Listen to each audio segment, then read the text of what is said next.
আসসালামু আলাইকুম সবাইকে। আমাকে স্পষ্ট শুনতে পাওয়া যাচ্ছে আশা করি। কিছুক্ষণ আগে ঢাকা মেডিকেল কলেজে একটি অপ্রত্যাশিত ঘটনা হয়েছে।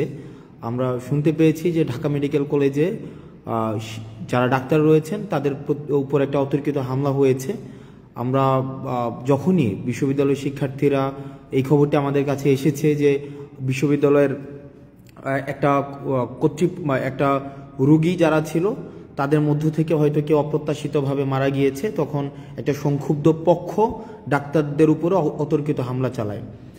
একটা বিষয় আমি স্পষ্ট করতে চাই আপনাদের, আমাদের যে গণ অভ্যুত্থানের যে মূল স্পিরিট ছিল, আমাদের যে গণ অভ্যুত্থানের যে জায়গাটি ছিল, সেই জায়গাটি কিন্তু হচ্ছে ন্যায্যতার ভিত্তিতে সমাজ প্রতিষ্ঠিত হবে, একটি সিস্টেম ডেভেলপ করবে এবং এই সিস্টেমের মধ্য থেকেই হচ্ছে আমাদের সমাজ, রাষ্ট্র তথা আমাদের দেশ পরিচালিত হবে।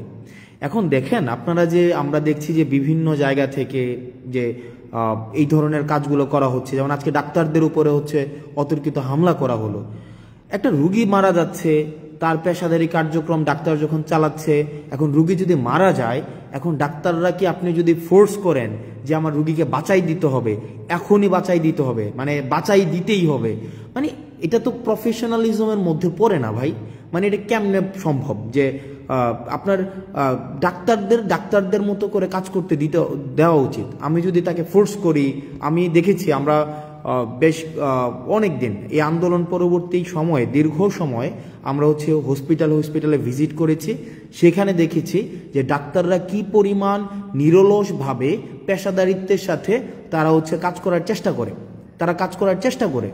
এখন আমি যদি ডাক্তারদেরকে ফোর্স করি যে আমার একটা রুগী এখনই আপনাকে বাঁচাই দিতে হবে, এখনই তাকে সুস্থ করে তুলতে হবে, এখনই আপনাকে তাকে ওষুধটা দিতে হবে, এখনই কাটা ঘা শুকাই দিতে হবে, এটা তো সম্ভব না। মানে এটা তো সিস্টেম না ভাই, এটা তো প্রফেশনাল জায়গার মধ্যে তো এটা যায় না। প্রফেশনালি এটা এভাবে ডিল করে না। প্রফেশনাল জায়গা, ডাক্তারদের বিষয়টা ডাক্তাররা বুঝবে, শিক্ষকদের বিষয়টা শিক্ষকরা বুঝবে, ইঞ্জিনিয়ারের বিষয়টা ইঞ্জিনিয়ার বুঝবে, আমাদের যেই প্রফেশন সেই প্রফেশনের বিষয়টা তারা বুঝবে।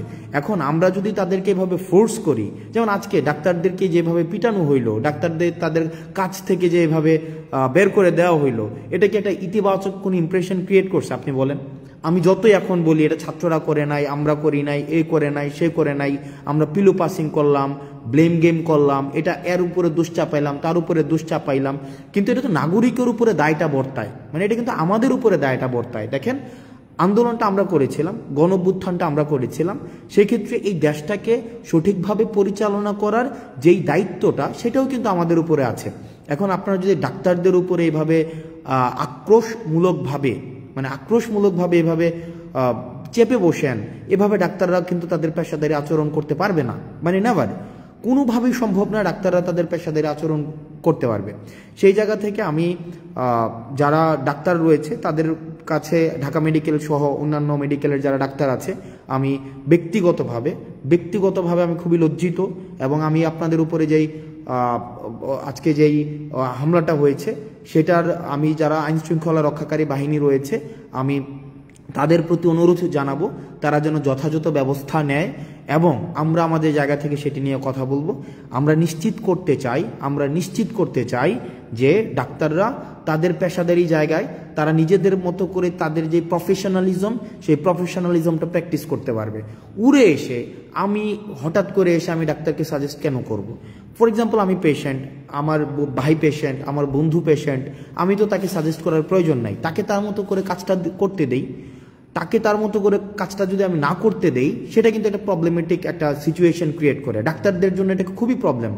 আমি যদি ডাক্তারকে প্রতিপক্ষ বানাই, শিক্ষককে প্রতিপক্ষ বানাই, ইঞ্জিনিয়ারকে প্রতিপক্ষ বানাই, আমি যদি এভাবে প্রতিপক্ষ শুধু বানাতেই থাকি, দিন শেষে আমি আসলে দেশটা কাদেরকে নিয়ে পরিচালনা করব?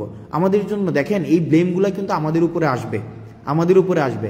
এখন তৃতীয় পক্ষ, চতুর্থ পক্ষ, পঞ্চম পক্ষ, এই যে পক্ষ আমরা দোষ দিতে পারবো, এই পক্ষের উপরে দোষ দিতে পারবো, ওই পক্ষের উপরে দোষ দিতে পারবো, আমরা এভাবে করতে পারবো। আমরা এইভাবে করতে পারবো, কিন্তু আলটিমেটলি কিন্তু এটা সলিউশনে যাবে না।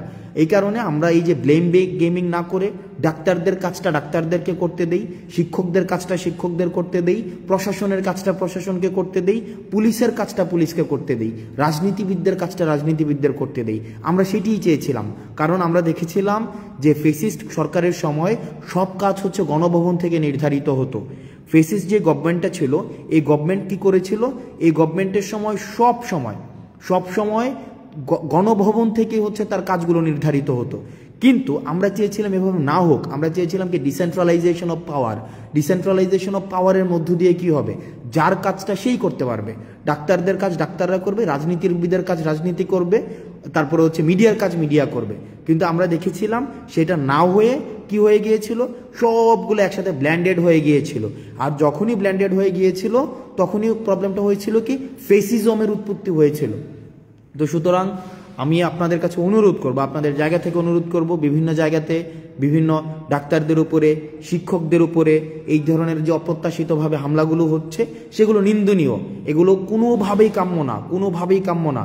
এখানে পাওয়ার পলিটিক্স, পেশি শক্তি বা সিস্টেমের বিরুদ্ধে গিয়ে কোনো ধরনের জোর করে বাধ্যতামূলকভাবে কিছু করানো, এই বিষয়গুলোকে কখনোই আমরা স্বাগত জানাই না, এগুলোকে আমরা পৃষ্ঠপোষকতা দেইও না।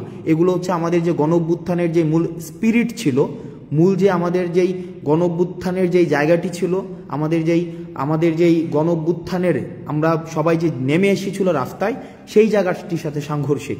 সুতরাং আমরা যদি একটা দেশ গড়তে চাই, আমরা যদি একটি বৈষম্যহীন দেশ গড়তে চাই, সেই দেশের মধ্যে যার কাজটা তাকেই করতে দিতে হবে। পরিশেষে ডাক্তারদের সাথে যে আজকে যে ঘটনাটি হয়েছে সেটিকে আমরা নিন্দা জানাচ্ছি এবং আমরা প্রত্যাশা করব এই ধরনের ঘটনার কখনোই পুনরাবৃত্তি হবে না। এবং ডাক্তার সংশ্লিষ্ট যারা রয়েছেন, আপনারা যে নিরলসভাবে কাজ করে যাচ্ছেন সেটিকে আমরা স্বাগত জানাই। আপনারা যে নিরলস কাজটাকে আমরা সম্মান জানাই। আপনারা এই ক্রাইসিস মোমেন্টে যেভাবে নেমে এসছেন, আপনারা যেভাবে সেবা দিয়ে যাচ্ছেন, আমরা এটা স্বীকার করি যে চিকিৎসা খাতে অনেক ধরনের অসামঞ্জস্য রয়েছে, কিন্তু কিছু ডাক্তার রয়েছে তাদের জায়গা থেকে তারা নিরলসভাবে কাজ করে যাচ্ছেন।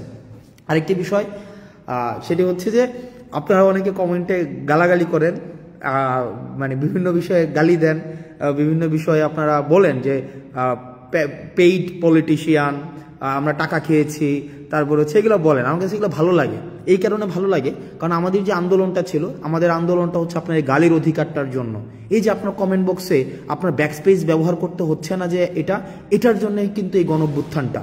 এই যে আপনাকে ব্যাকস্পেস ব্যবহার করতে হচ্ছে না, আপনি গালি দিতে পারছেন আমাকে, আপনি আমাকে তুই বলতে পারছেন, আপনি আমাকে খুব অপভাষা ব্যবহার করতে পারছেন, আপনি আমাকে বলতে পারছেন যে আমি হচ্ছে টাকা খেয়েছি, ঘুষ খেয়েছি।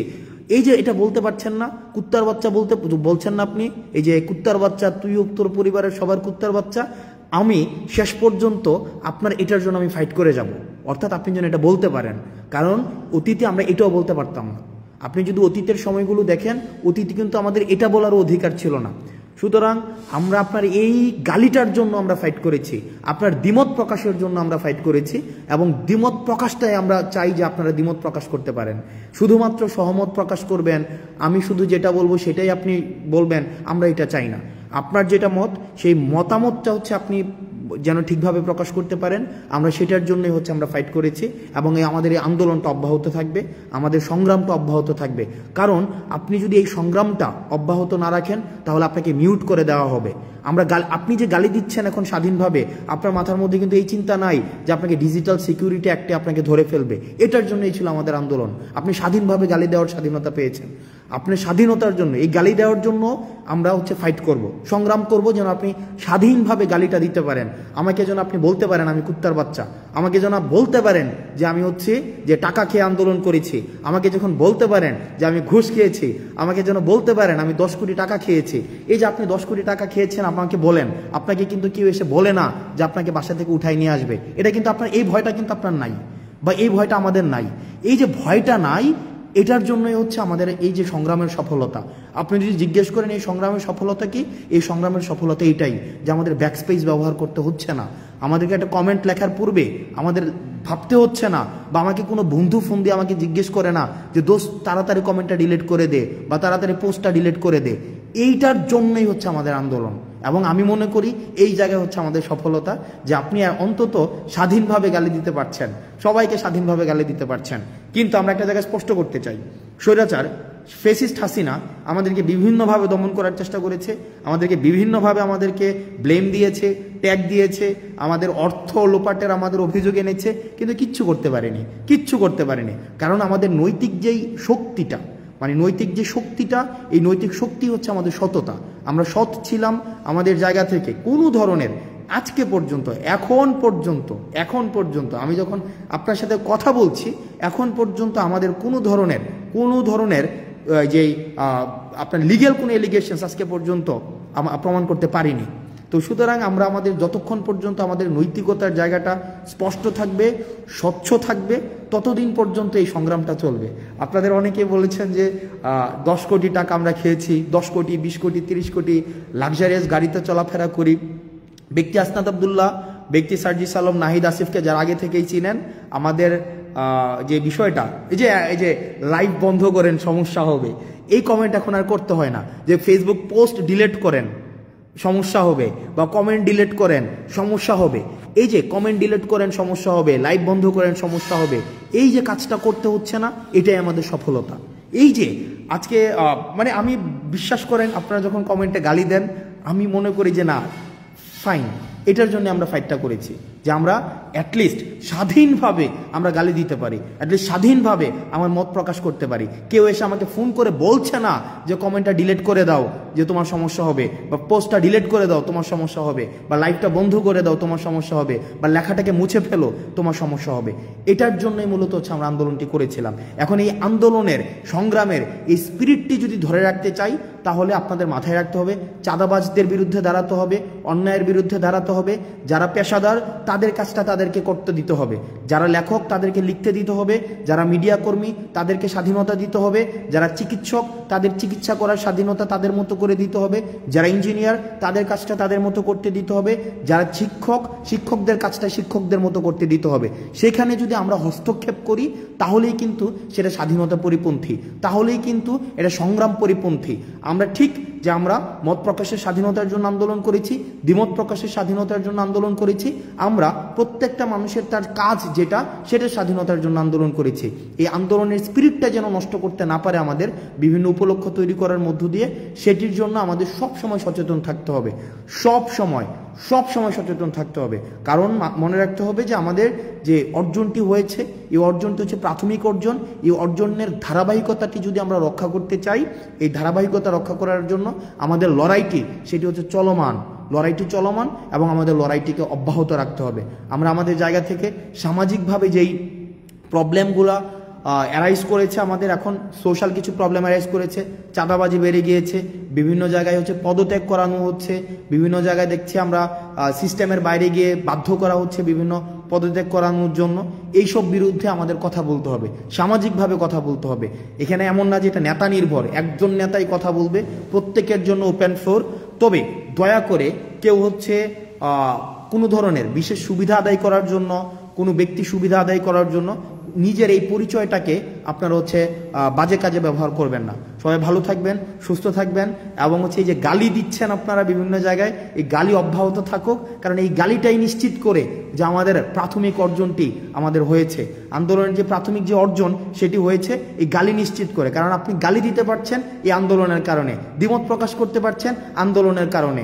আজকে আপনি ব্যাকস্পেস ব্যবহার করতে হচ্ছে না আন্দোলনের কারণে, কমেন্ট ডিলিট করতে হচ্ছে না আন্দোলনের কারণে, আপনি যা ইচ্ছা তা পোস্ট করতে পারছেন আন্দোলনের কারণে, আপনি লিখতে পারছেন আন্দোলনের কারণে, আপনি বলতে পারছেন আন্দোলনের কারণে, আপনি প্রশ্ন করতে পারছেন আন্দোলনের কারণে, আমাদেরকে জবাবদিহিতার মধ্যে রাখতে পারছেন তাও আন্দোলনের কারণে। সুতরাং আন্দোলনটি আমি যতই বলি না কেন, বিভিন্নভাবে বিতর্কিত করার চেষ্টা করা হোক না কেন, আমাদের প্রাথমিক সফল আমরা হয়েছি, তবে সেটির ধারাবাহিকতা অব্যাহত রাখতে হবে। সালামু আলাইকুম।